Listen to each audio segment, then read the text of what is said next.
Doctor Mary George madam, ശമ്പളവും പെൻഷനും ഉൾപ്പെടെയുള്ള ചെലവുകൾക്ക് പണം ഉറപ്പാക്കാനായി വി.ഡി. സതീശൻ സർക്കാരും ഇപ്പോൾ കടമെടുത്തു തുടങ്ങുകയാണ്.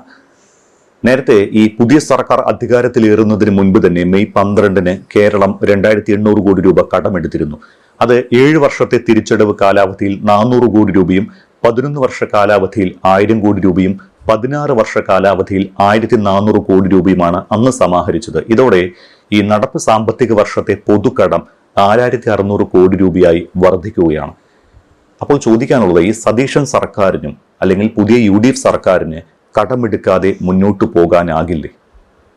ഇപ്പം ഇതാ വീണ്ടും 1800 കോടി രൂപ ഈ കുബേർ പോർട്ടൽ വഴിയായിട്ട് റിസർവ് ബാങ്കിൽ നിന്ന് കേരള ഗവൺമെൻറ് വായ്പ എടുക്കാൻ പോവുകയാണ്. ഇപ്പോൾ ഈ കുബേർ എന്ന് പറഞ്ഞാൽ തന്നെ എന്താണ്?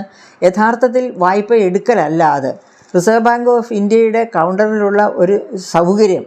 അതായത് കേന്ദ്ര ഗവൺമെൻറ്റിനും സംസ്ഥാന ഗവൺമെൻറ്റുകൾക്കും ലിക്വിഡിറ്റി റിക്വയർമെൻറ്റ്, പണത്തിന് പെട്ടെന്ന് ആവശ്യം വരുമ്പോൾ ആ ആവശ്യം നിർവഹിക്കാൻ വേണ്ടി ഗവൺമെൻറ് സെക്യൂരിറ്റീസ് അവിടെ കൊണ്ടുപോയി പ്ലെഡ്ജ് ചെയ്തിട്ട് അതിൻ്റെ പേരിൽ പിന്നെ വായ്പ എടുക്കുക. ആ വായ്പ അതുപോലെ തന്നെ തിരിച്ചടയ്ക്കേണ്ടതുമാണ്. അങ്ങനെ ആ വായ്പ എടുക്കുമ്പോൾ പെട്ടെന്നുള്ള ആവശ്യങ്ങൾ നിർവഹിക്കാൻ കഴിയുന്നു. അതായത് വേസ് ആൻഡ് മീൻസ് അഡ്വാൻസസ് എന്ന് പറഞ്ഞ് റിസർവ് ബാങ്കിൽ നിന്ന് സംസ്ഥാനങ്ങൾക്ക് വായ്പ എടുക്കാവുന്ന ഒരു അത് ഈ കുബേർ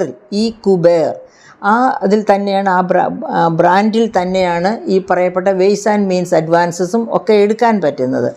അപ്പോൾ എമർജൻസി ഉണ്ടാകുമ്പോൾ ലിക്വിഡിറ്റി ക്രഞ്ച്, ലിക്വിഡിറ്റി ഇല്ലായ്മ, പണരാഹിത്യം ഗവൺമെൻറ്റിന് അനുഭവപ്പെടുമ്പോഴാണ് ഏത് സംസ്ഥാന ഗവൺമെൻറ്റോ കേന്ദ്ര ഗവൺമെൻറ്റോ ഇങ്ങനെയുള്ള ഈ കുബേർ വഴി പിന്നെ വായ്പാ സൗകര്യം എടുക്കാൻ വേണ്ടി റിസർവ് ബാങ്കിൽ അപ്രോച്ച് ചെയ്യുന്നത്. അത് സംസ്ഥാന ഗവൺമെൻറ് ആണെങ്കിലും കേന്ദ്ര ഗവൺമെൻറ് ആണെങ്കിലും അവരുടെ ഗവൺമെൻറ് സെക്യൂരിറ്റീസുമായാണ് ചെല്ലുന്നത്. ആ ഗവൺമെൻറ് സെക്യൂരിറ്റീസ് അവിടെ പ്ലെഡ്ജ് ചെയ്തിട്ട്, നമ്മൾ സ്വർണം പണയം വെച്ച് വായ്പ എടുക്കുന്നത് പോലെ ഈ ഗവൺമെൻറ് സെക്യൂരിറ്റീസ് അവിടെ പ്ലെഡ്ജ് ചെയ്തിട്ട് വായ്പ എടുക്കുകയാണ് ചെയ്യുന്നത്.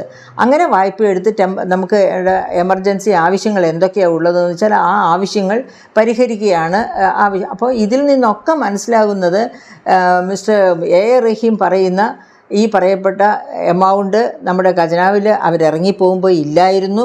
അതുകൊണ്ടാണ് ഗവൺമെൻറ് ഫോം ചെയ്യുന്നതിന് മുൻപ് പോലും 2800 കോടി എടുക്കേണ്ടി വന്നത്. അപ്പോൾ ഇപ്പോൾ എന്താണ് അവസ്ഥ? ഈ ഗവൺമെൻറ് ഫോം ചെയ്തിട്ട് എത്ര ദിവസമായി എന്ന് നമുക്കറിയാം. എന്നിട്ട് ഇതിനോടകം തന്നെ 4600 കോടിയുടെ കടമാണ് സംസ്ഥാന ഗവൺമെൻറ് തലയിൽ വരാൻ പോകുന്നത്. എന്നിട്ട് മിസ്റ്റർ എ റഹീം പറയുക 8573 കോടി രൂപ ബാങ്കിൽ ഉണ്ടായിരുന്നു, കെട്ടിയിരിപ്പുണ്ടായിരുന്നു. അപ്പോഴാണ് പൂച്ച വെറ്റ് കിടക്കുന്നു എന്നൊക്കെ മിസ്റ്റർ സതീശൻ, ബഹുമാനപ്പെട്ട മുഖ്യമന്ത്രി, പറഞ്ഞത് എന്നൊക്കെയാണ് അദ്ദേഹം പറയുന്നത്. അപ്പോൾ അതല്ല അവസ്ഥ എന്ന് തെളിയിക്കുന്നതാണ് ഈ കുബേർ വായ്പ എടുക്കാനായിട്ട്, ഈ കുബേർ സോഴ്സ് വഴി വായ്പ എടുക്കാനായിട്ട് സംസ്ഥാന ഗവൺമെൻറ് റിസർവ് ബാങ്കിനെ അപ്രോച്ച് ചെയ്യാൻ പോകുന്നത്. നേരത്തെ ഈ കഴിഞ്ഞ സർക്കാരിൻ്റെ കാലത്ത് കടമെടുപ്പ് പരിധി വെട്ടിക്കുറച്ചതുമായി ബന്ധപ്പെട്ട് സംസ്ഥാന കേന്ദ്ര സർക്കാരുകൾ പരസ്യമായി ഏറ്റുമുട്ടിയിരുന്നു. കടപരിധി കുറച്ചതിനെതിരെ സംസ്ഥാന സർക്കാർ സുപ്രീം കോടതിയെ സമീപിക്കുകയും ചെയ്തതാണ്. പിന്നീട് ഇത് അനുനയത്തിന്റെ പാതയിലേക്ക് മാറുകയും ചെയ്തു. അതെല്ലാം നമ്മൾ റിപ്പോർട്ടുകൾ ചെയ്തതാണ്. ഇത്തവണയും കേരളത്തിന്റെ കടമെടുപ്പ് പരിധിയിൽ കേന്ദ്ര സർക്കാർ കടും വിട്ട് നടത്തിയിട്ടുമുണ്ട്. ഇത് ജനപ്രിയ തെരഞ്ഞെടുപ്പ് വാഗ്ദാനങ്ങൾ നടപ്പാക്കാൻ വി.ഡി. സതീശൻ സർക്കാരിന് തിരിച്ചടിയാകില്ലേ? സതീശൻ സർക്കാർ ഇക്കാര്യത്തിൽ എന്ത് നിലപാടെടുക്കും? അതായത് ഇത് വി.ഡി. സതീശൻ സർക്കാരിന് ഇങ്ങനെ ഒരു തിരിച്ചടി നേരിടേണ്ടി വരും എന്ന് ഞാൻ വിശ്വസിക്കുന്നില്ല. എന്താ കാരണം എന്ന് വെച്ചാൽ, എന്തുകൊണ്ടാണ് കേന്ദ്ര ഗവൺമെൻറ് കഴിഞ്ഞ പ്രാവശ്യത്തെ കടമെടുപ്പിൽ വലിയ പ്രതിഷേധവുമായി മുൻപോട്ട് വന്നത്?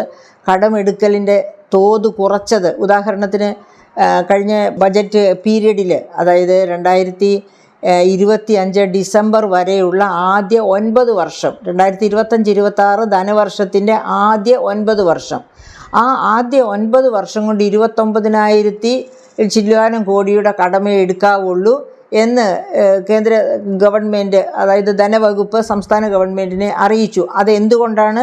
അതായത് GSDPയുടെ 3% കടമെടുക്കാം. അപ്പോൾ അന്ന് ബജറ്റിൽ പറഞ്ഞിരുന്ന GSDP എന്ന് പറയുന്നത് 14,197,197 കോടിയോ മറ്റോ ആണ്. 14,27,197 കോടി, അതാണ് GSDP ആയിട്ട് പറഞ്ഞിരുന്നത് കഴിഞ്ഞ വർഷത്തെ ബജറ്റ് 2025-26 ബജറ്റിൽ.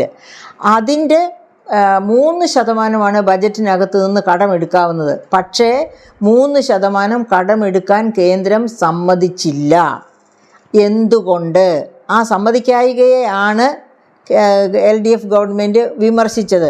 എന്തുകൊണ്ട് സമ്മതിച്ചില്ല എന്ന് നമ്മൾ നോക്കണം. അതായത് കിഫ്ബി വഴിയും Kerala social security pension fund വഴിയും എടുക്കുന്ന കടം ബജറ്റിന് പുറത്താണ് എന്ന് LDF ഗവൺമെൻറ് ശഠിച്ചു. അല്ല, അത് ബജറ്റിനകത്താണ് എന്ന് കേന്ദ്ര ഗവൺമെൻറ്റും ശഠിച്ചു. കേന്ദ്ര ഗവൺമെൻറ് മാത്രമല്ല, RBIയും അത് പറഞ്ഞു. അതുപോലെ തന്നെ CAGയും അങ്ങനെ തന്നെയാണ് പറഞ്ഞത്. എന്തുകൊണ്ടാണ് അവർ അങ്ങനെ ശഠിച്ചത്? അവരങ്ങനെ അതായത് കേന്ദ്ര ഗവൺമെൻറ്റും CAGയും റിസർവ് ബാങ്ക് ഓഫ് ഇന്ത്യയും അങ്ങനെ ശഠിക്കാൻ കാരണം കിഫ്ബി വഴി വായ്പ എടുക്കുമ്പോൾ എന്തുകൊണ്ടാണ് കിഫ്ബിയുടെ മസാല ബോണ്ടിലോ ഒക്കെ ഈ മറ്റുള്ളവർ, അതായത് മറ്റ് രാജ്യത്തു നിന്നുള്ള നിക്ഷേപകരും മറ്റ് സംസ്ഥാനത്തിൻ്റെ അകത്തെയോ അല്ലെങ്കിൽ പ്രവാസികളോ ഒക്കെ ആയ നിക്ഷേപകർ എന്തുകൊണ്ടാണ് കിഫ്ബിയുടെ ബോണ്ടുകളിൽ നിക്ഷേപിക്കുന്നത്? ഒന്നാമതായിട്ട് അത് സോവറിൻ ബോണ്ടാണ്. എന്താണ് സോവറിൻ ബോണ്ടെന്ന് പറഞ്ഞാൽ? ഗവൺമെൻറ് ഗ്യാരൻറ്റിയുള്ള ബോണ്ട്.